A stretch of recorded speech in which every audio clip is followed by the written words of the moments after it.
ఈరోజు దేవుని వాగ్దానం హబక్కూకు రాసిన గ్రంథము 3వ అధ్యాయం 3వ వచనం. ఆయన మహిమ ఆకాశమండలమంతటను కనబడుచున్నది. ఆయన మహిమ ఆకాశమండలమంతటను కనబడుచున్నది. దేవుడు తేమానులో నుండి బయలుదేరుచున్నాడు. పరిశుద్ధ దేవుడు పారానులో నుండి వేయించేయుచున్నాడు. ఆయన మహిమ ఆకాశమండలమంతటను కనబడుచున్నది. భూమి ఆయన ప్రభావముతో నిండి ఉన్నది. క్రీస్తు పూర్వము 600 సంవత్సరాల సమయంలో ప్రవక్త అయిన హబక్కూకునకు కలిగిన దేవోక్తి అనగా దర్శనం. 1వ అధ్యాయం 2వ వచనం నుంచి 17వ వచనం వరకు మనం ధ్యానిస్తే, యెహోవా, నేను మొరపెట్టినను నీవు ఆలకించడం లేదు, బలాత్కారము జరుగుతుందని నేను మొరపెట్టినను నీవు రక్షించుటలేదు. ఎక్కడ చూచినా నాశనము, బలాత్కారమే, జగడము, కలహమే రేగుచున్నాయి. భక్తిహీనులు నీతిమంతులను చుట్టుకుంటున్నారు. న్యాయము చెడిపోతుంది. ప్రజలు ఘోరమైన వారుగా ఉన్నారు. వారు ప్రభుత్వాన్ని, దాని విధులను తమకిష్టం వచ్చినట్లు ఏర్పాటు చేసుకుంటున్నారు. వెనుక చూడకుండా బలాత్కారం చేస్తున్నారు. రాజులను అపహాస్యం చేస్తూ అధిపతులను హేళన చేస్తున్నారు. ప్రాకారము గల దుర్గములను తృణీకరిస్తూ తమ బలమునే తమ దేవతగా భావిస్తున్నారు. దేవా, నీ కనుదృష్టి దుష్టత్వము చూడలేనంత నిష్కళంకమైనది కదా. బాధించువారు చేయు బాధను దృష్టింపజాలవు కదా. కపటులను నీవు చూశావు. దుర్మార్గులు తమ కంటే ఎక్కువ నీతిపరులను నాశనము చేయగా నీవు చూస్తూ ఎందుకు ఊరుకున్నావు అని ప్రార్థిస్తూ మొరపెడుతూ, ఆయన ఏమి సెలవిస్తాడో అని, నాకు ఏమి చెప్పునో అని కావలి స్థలము మీద, గోపురము మీద కనిపెడుతూ ఉన్నాను అని 2వ అధ్యాయం 1వ వచనంలో చెబుతాడు.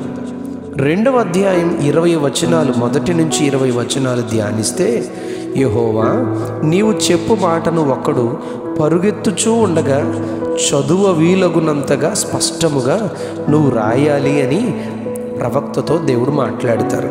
వారు యథార్థపరులు కాక తమలో తాము అతిశయపడతారు, కానీ నీతిమంతుడు విశ్వాసము మూలమున జీవించును అని చెబుతారు. అయితే 2వ అధ్యాయం 6వ వచనంలో, తనది కాని దానిని ఆక్రమించి అభివృద్ధి నొందిన వానికి శ్రమ, తాకట్టు సొమ్మును విస్తారముగా పట్టుకునే వానికి శ్రమ. 2వ అధ్యాయం 9వ వచనంలో, తన ఇంటి వారికి అన్యాయముగా లాభము సంపాదించే వానికి శ్రమ. 2వ అధ్యాయం 12వ వచనంలో, నరహత్య చేసి పట్టణము కట్టించు వారికి శ్రమ, దుష్టత్వము జరిగించి కోటను స్థాపించు వారికి శ్రమ. 2వ అధ్యాయం 15వ వచనంలో, మద్యము త్రాగించి పొరుగువారి మానము చూచువారికి శ్రమ. 2వ అధ్యాయం 19వ వచనంలో, కర్రతో బొమ్మను చేసి రాతితో విగ్రహము చేసి దానితో లెమ్మని, మేలుకో అని చెప్పువారికి శ్రమ. బంగారుతో వెండితో పూత పూసిన దానిలో శ్వాస ఏమాత్రము ఉండదు కదా అని స్పష్టముగా ఈ మాటలు నీవు వ్రాయగా, ఒకడు పరుగెత్తుతూ చదవగలిగినంత స్పష్టముగా వ్రాయుమని ప్రవక్తతో దేవుడు చెప్తారు.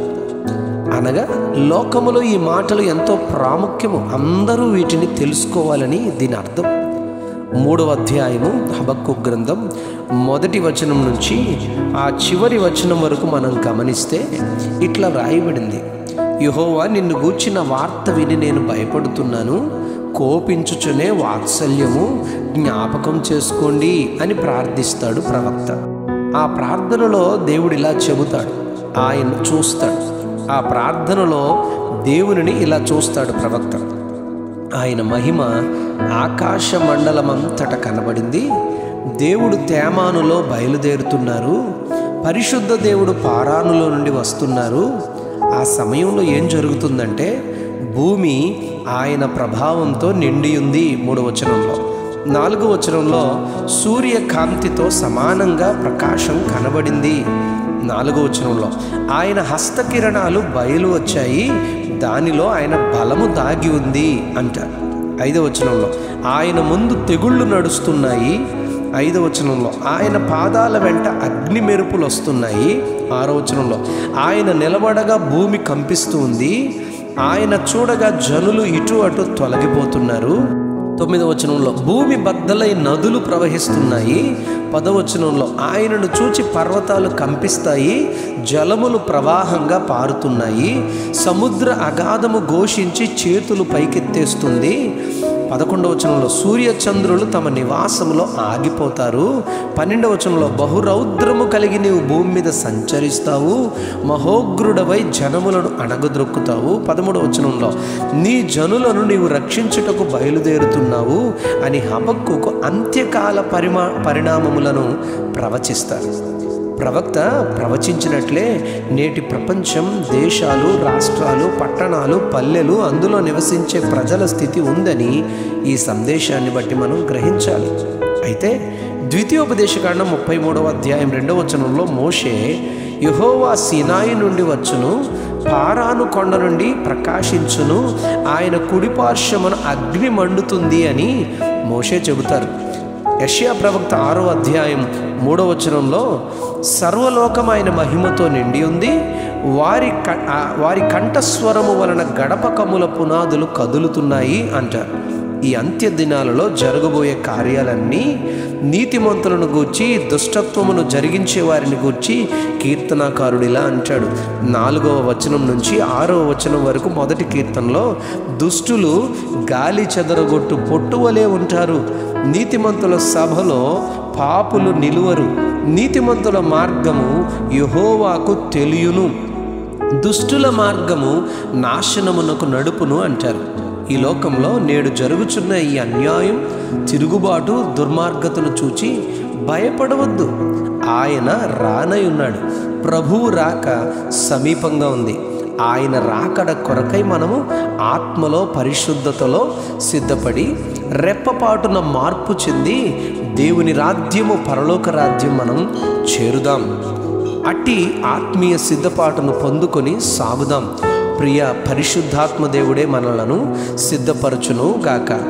Amen, amen, amen. ఆయన మహిమ ఆకాశ మండలం అంతటను కనబడుతున్నది.